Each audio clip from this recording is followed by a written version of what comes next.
നമസ്കാരം. നടിയെ ആക്രമിച്ച കേസിൽ ദിലീപിന് ഇന്നൊരു വലിയ തിരിച്ചടിയാണ് ഉണ്ടായിരിക്കുന്നത്. കോടതിയിൽ നിന്നും വലിയൊരു നീക്കമാണ് ഉണ്ടായത്. നടിയെ ആക്രമിച്ച കേസിൽ CBI അന്വേഷണം ആവശ്യപ്പെട്ട് 8ാം പ്രതിയായ ദിലീപ് നൽകിയ അപ്പീൽ ഹൈക്കോടതി തള്ളിയിരിക്കുകയാണ്.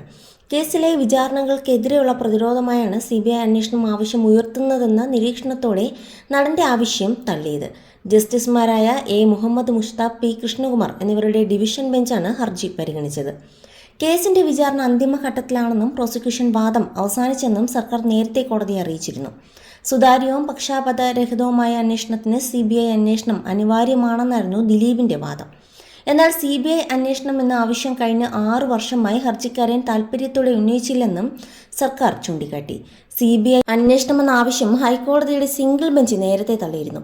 ഇതിന് പിന്നാലെയാണ് പ്രതി ഡിവിഷൻ ബെഞ്ചിനെ സമീപിച്ചത്. CBI അന്വേഷണമെന്ന ആവശ്യം തള്ളിയെങ്കിലും സിംഗിൾ ബെഞ്ചിന്റെ ചില പരാമർശങ്ങൾ ഒഴിവാക്കണമെന്ന ആവശ്യം ഡിവിഷൻ ബെഞ്ച് അംഗീകരിച്ചു.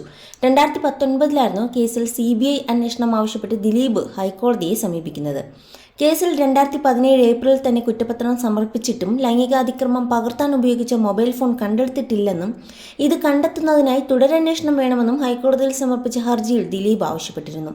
എന്നാൽ കേസിൽ പ്രതിയായ ഒരാൾക്ക് CBI അന്വേഷണം എങ്ങനെയാണ് ആവശ്യപ്പെടാൻ സാധിക്കുക എന്നായിരുന്നു കോടതിയുടെ മറുചോദ്യം. കേസ് പല ആവർത്തി മാറ്റിവെച്ചതാണെന്ന് നിരീക്ഷിച്ച കോടതി നിങ്ങൾ ഈ റിട്ട് ഹർജി വിചാരണയ്ക്കുള്ള പ്രതിരോധമായി ഉപയോഗിക്കുന്നുവെന്നും പറഞ്ഞു. അതേസമയം നിലവിൽ നടി ആക്രമിക്കപ്പെട്ട കേസിന്റെ വിചാരണ ഏപ്രിൽ 11-നകം പൂർത്തിയാക്കണം എന്നാണ് വിചാരണ കോടതിയുടെ നിർദ്ദേശം. ഇനി കാലതാമസം അനുവദിക്കില്ലെന്നും വേനൽ അവധിക്ക് മുൻപ് വിചാരണ പൂർത്തിയാക്കണമെന്നും ഇരു കക്ഷികളോടും കോടതി വ്യക്തമാക്കി. 2017 ഓടുന്ന കാറിൽ വെച്ചാണ് നടി അതിക്രൂരമായി ആക്രമണത്തിന് വിധേയമായത്. 2018 മാർച്ചിൽ വിചാരണ ആരംഭിച്ചിരുന്നു.